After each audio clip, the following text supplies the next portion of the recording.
What are you doing here? Billionaire finds a waitress crying at his son's grave. The autumn rain fell softly on the marble headstone as Catherine wiped her eyes with a crumpled tissue. She knelt beside the small grave, her waitress uniform still damp from the morning shift at Murphy's Diner. Her trembling hands placed a single white rose next to the inscription that read, "Beloved Son." She whispered words of love to someone who couldn't hear them anymore, her voice breaking with each syllable. The cemetery was empty except for the distant sound of footsteps on wet gravel. Catherine didn't notice the tall figure approaching through the mist, his expensive coat contrasting sharply with the humble surroundings. When she finally looked up, her tear-streaked face met the confused gaze of a man she'd never seen before. His voice cut through the silence like a gentle knife. "Excuse me," he said softly, "but what are you doing here?" The question hung in the air between them, heavy with unspoken grief. "Where are you watching from?" Catherine's heart pounded as she struggled to find words. The man before her wore a tailored coat that probably cost more than she made in 3 months, yet his eyes held the same raw pain she knew all too well. She stood slowly, her knees stiff from kneeling on the cold ground. I come here sometimes," she stammered, clutching the empty flower wrapper. "I didn't know anyone else visited this grave." The stranger's expression softened slightly. He was perhaps 42, with silver threading through his dark hair and lines around his eyes that spoke of sleepless nights. "This is my son's resting place," he said quietly, his voice barely above a whisper. "I've never seen you here before." Catherine felt her cheeks burn with embarrassment. Had she been visiting the wrong grave all these months? She glanced at the headstone again, reading the name that had become so familiar to her. "I'm so sorry," she began, but he held up a gentle hand. "Please don't apologize. I'm just surprised." He studied her face with curious intensity. "You look like you've been coming here for a while." She nodded, unable to explain the connection she felt to this place. 6 months now. I work at Murphy's Diner just down the hill, and I pass by here every day after my shift. Something about this spot always made me stop." Her voice grew quieter. "I lost someone too, though not here. I guess I found comfort in caring for someone else's memory." The man's eyes glistened with unexpected tears. "What's your name?" "Catherine. Catherine Mills." She wiped her hands nervously on her uniform. "And you're his father." "James," he replied simply. "James Mitchell." The name felt heavy between them, carrying years of grief and responsibility. "My son's name was Tyler. He was 7 when he passed." Catherine's breath caught in her throat. 7 years old. She thought of her own loss, different but equally devastating. "I'm so sorry for your loss, Mr. Mitchell." James looked at the rose she'd placed on Tyler's grave, its white petals already collecting raindrops. "You bring flowers?" "Just when I can afford them," she admitted, feeling suddenly self-conscious about her small gesture compared to what this wealthy man could provide. "I know it might seem strange, but—" "It's not strange at all," James interrupted, his voice thick with emotion. "It's beautiful." He was quiet for a long moment, staring at his son's grave. "I haven't been here in 2 months. Work kept pulling me away, and I told myself Tyler would understand. But seeing you here, caring for him when I couldn't." His voice trailed off. Catherine watched this powerful man crumble before her eyes, his shoulders shaking with suppressed sobs. Without thinking, she reached out and touched his arm gently. "He knows you love him," she said with quiet certainty. "Children always know." James looked at her with something approaching wonder. "How can you be so sure?" The rain began to fall harder, but neither of them moved to leave. Catherine felt something shifting in this moment, as if the universe had orchestrated this meeting for reasons neither of them yet understood. "Because I was 7 once too," Catherine said softly, her hand still resting on James's arm. "And I remember what mattered most wasn't how often my parents visited or how expensive the gifts were. It was knowing they carried me in their hearts every single day." James wiped his eyes with the back of his hand, embarrassed by his vulnerability in front of this stranger who seemed to understand him better than most people in his life. "You speak like someone who's experienced real loss." Catherine's smile was sad but genuine. "My little brother died in a car accident when I was 19. He was 7 too, actually. Maybe that's why I felt drawn to Tyler's grave." She paused, gathering courage. "The first few months after the funeral, I couldn't afford flowers or fancy headstones like my parents wanted. I felt so guilty, like I wasn't honoring his memory properly." "But you were," James said with growing understanding.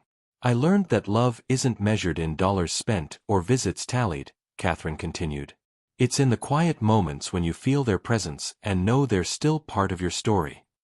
James studied this young woman who worked for tips and wore second-hand clothes, yet possessed a wisdom he'd spent years and fortune trying to find. "What's your story, Catherine? Besides working at Murphy's Diner?" She laughed, but it wasn't bitter. "Not much to tell. I moved here 3 years ago after my divorce. Needed a fresh start somewhere nobody knew me or my failures." She gestured at her uniform. "I'm 34, work double shifts 6 days a week, and live in a studio apartment above the bakery. Not exactly billionaire material." "You know who I am. James Mitchell of Mitchell Industries," she said matter-of-factly. "Your face has been on the business section of the newspaper plenty of times. But that doesn't matter here, does it? Here, you're just a father missing his son." The simple truth of her words hit James like a physical blow. When had anyone last seen him as just a father, just a man? His world was filled with people who wanted something from his wealth, his connections, his influence. Even in his grief, he'd been surrounded by those who calculated their words and gestures based on what they might gain. "Tyler died of leukemia," James said suddenly, the words spilling out before he could stop them. 2 years of treatments, the best doctor's money could buy, experimental therapies from around the world. None of it mattered in the end. Catherine squeezed his arm gently. "You gave him everything you could." "Did I?" James's voice cracked. "I spent so much time arranging his care, managing his treatment, building a medical team that I barely spent time just being his dad. I thought if I could throw enough money at the problem." He trailed off, staring at Tyler's headstone. "If this moment touched your heart, please give the video a thumbs up. The last thing Tyler said to me was, 'Daddy, will you read me a story?'" James continued, his voice barely audible. "And I told him I had an important call to make first. A business call that couldn't wait." His hands clenched into fists. "He fell asleep before I could come back, and he never woke up again." Catherine felt tears streaming down her own face as she witnessed this man's deepest regret. But what happened next would change both their lives forever. "James," Catherine said firmly, her voice cutting through his spiral of guilt. "Look at me." He raised his eyes to meet hers, and she saw a pain so profound it nearly took her breath away. But she also saw something else, a father's love that had never dimmed, only been buried under layers of regret and self-recrimination. "My brother's last words to me were about a stupid argument we'd had over a toy," Catherine continued, her own voice shaking. "I told him he was annoying and that I wished he'd leave me alone. Those were the last words I ever spoke to him before the accident." She took a shuddering breath. "For years, I convinced myself I was a terrible sister. I carried that guilt like a stone in my chest." James saw his own anguish reflected in her eyes. How do you live with it?" "I learned something from his best friend at the funeral," Catherine said, wiping rain and tears from her cheeks. "That little boy told me Tyler, my Tyler, not your son, that my Tyler used to talk about his big sister all the time. How proud he was of me, how he bragged to his friends about how smart and pretty I was. He remembered every story I'd read to him, every game we'd played, every time I defended him from neighborhood bullies." She reached into her purse and pulled out a worn photograph of a smiling 7-year-old boy. "One mean comment didn't erase 7 years of love. And one missed story doesn't erase the lifetime of care you gave your son." James stared at the photograph, seeing not just Catherine's brother but echoes of his own Tyler. But the regret. How do you make it stop eating you alive? You don't make it stop, Catherine said honestly. You learn to carry it differently.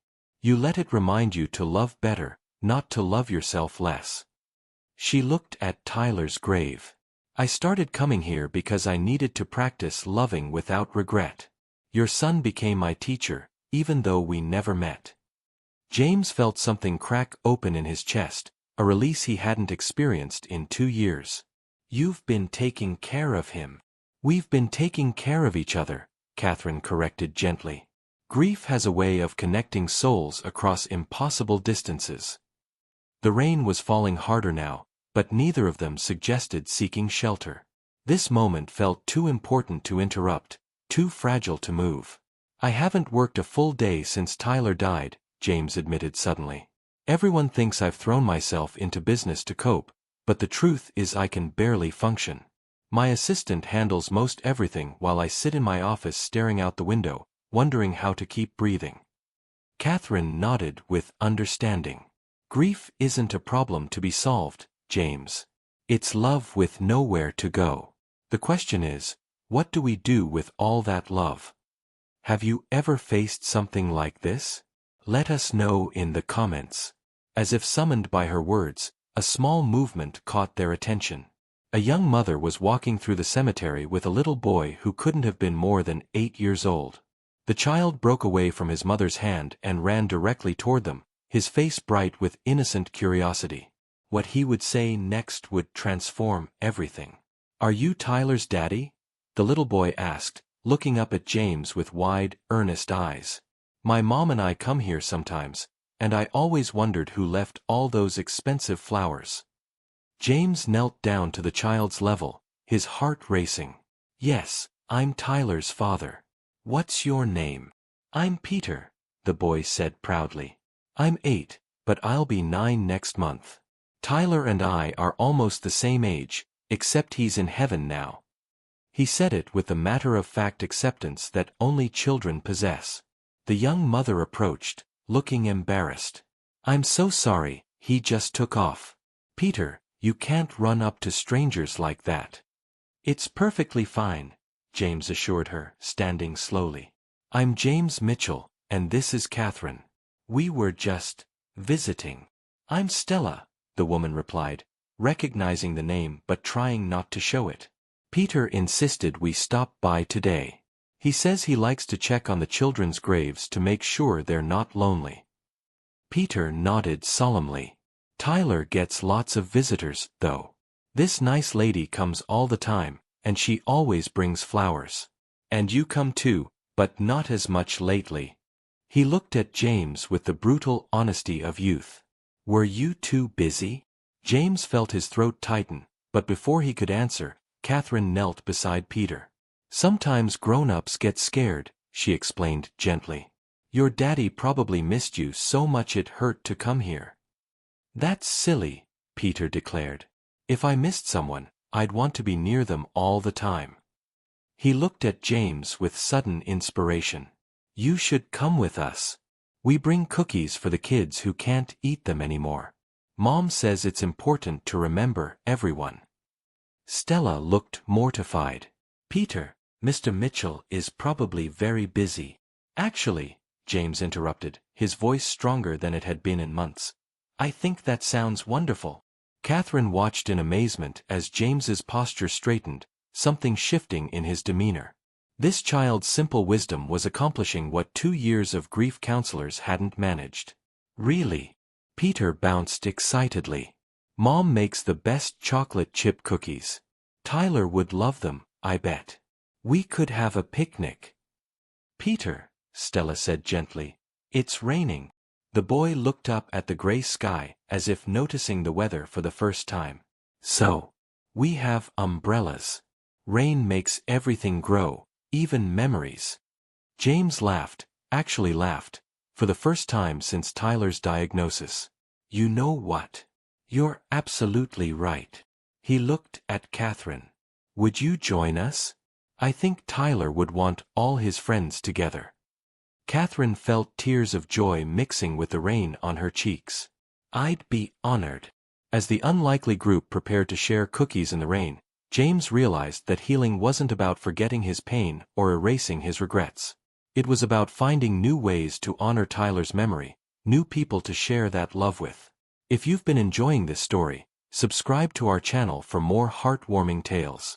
But as they settled under Stella's large umbrella, Peter made an observation that would give James the final piece of understanding he'd been searching for. The boy's next words would complete the circle of healing that had begun with a chance encounter in the rain. "You know what's funny?" Peter said, carefully unwrapping a chocolate chip cookie. "My grandpa died before I was born, but my dad says I have his eyes and his laugh. Maybe Tyler is still here too, just in different ways." James stared at this wise 8-year-old, feeling something profound settle in his chest. "What do you mean?" Peter pointed to the fresh rose Catherine had placed on Tyler's grave.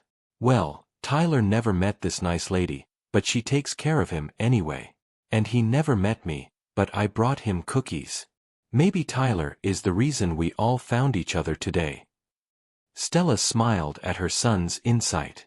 Peter's always been good at seeing connections where others see coincidences. Catherine reached over and squeezed James's hand. "Maybe Peter's right. Maybe Tyler brought us together because he knew we needed each other." James looked around at this small group gathered under an umbrella in a cemetery, sharing cookies and stories with a child who existed only in memory, and realized it was the most at peace he'd felt since Tyler's death. You know, Tyler always loved making new friends. He would have loved all of you. "Tell us about him," Peter requested, biting into his cookie. "What was he like?" For the next hour, James found himself sharing stories he hadn't spoken aloud in 2 years. He told them about Tyler's obsession with dinosaurs, his terrible jokes, and his kindness to every stray animal in the neighborhood. Catherine shared memories of her brother, and Stella spoke about her father's gentle wisdom.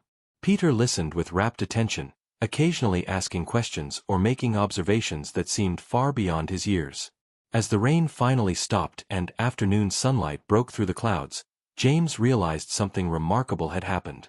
His grief hadn't disappeared, but it had transformed. It no longer felt like a crushing weight.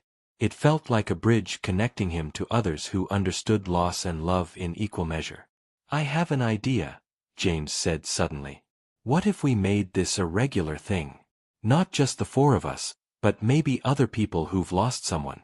We could create a support group that meets here once a month, sharing stories and keeping memories alive." Catherine's eyes lit up. Tyler's Memorial Circle. A place where love continues even after loss. "I could make extra cookies," Stella offered. "And Peter could bring his wisdom. And his honesty," James added with a smile. "I think we all need more of that." As they began to pack up their impromptu picnic, James knelt once more beside Tyler's grave. But this time, instead of drowning in guilt, he felt surrounded by love, not just his own, but the love of these new friends who had become part of Tyler's extended family. "Thank you," he whispered to the headstone. "Thank you for bringing them to us both." Catherine placed her hand on his shoulder. "Tyler's story isn't over, James. It's just taking on new chapters through all the lives he touches." As they walked together down the hill toward Murphy's Diner, where James insisted on buying everyone dinner, he realized that healing hadn't come from running from his grief or conquering it. It had come from sharing it, from allowing Tyler's love to create new connections and new possibilities for hope. If you enjoyed this story, please remember to like, leave a comment with your thoughts, and subscribe for more heartwarming tales like this one. Sometimes the most profound healing comes not from forgetting our pain, but from discovering how love multiplies when shared with open hearts.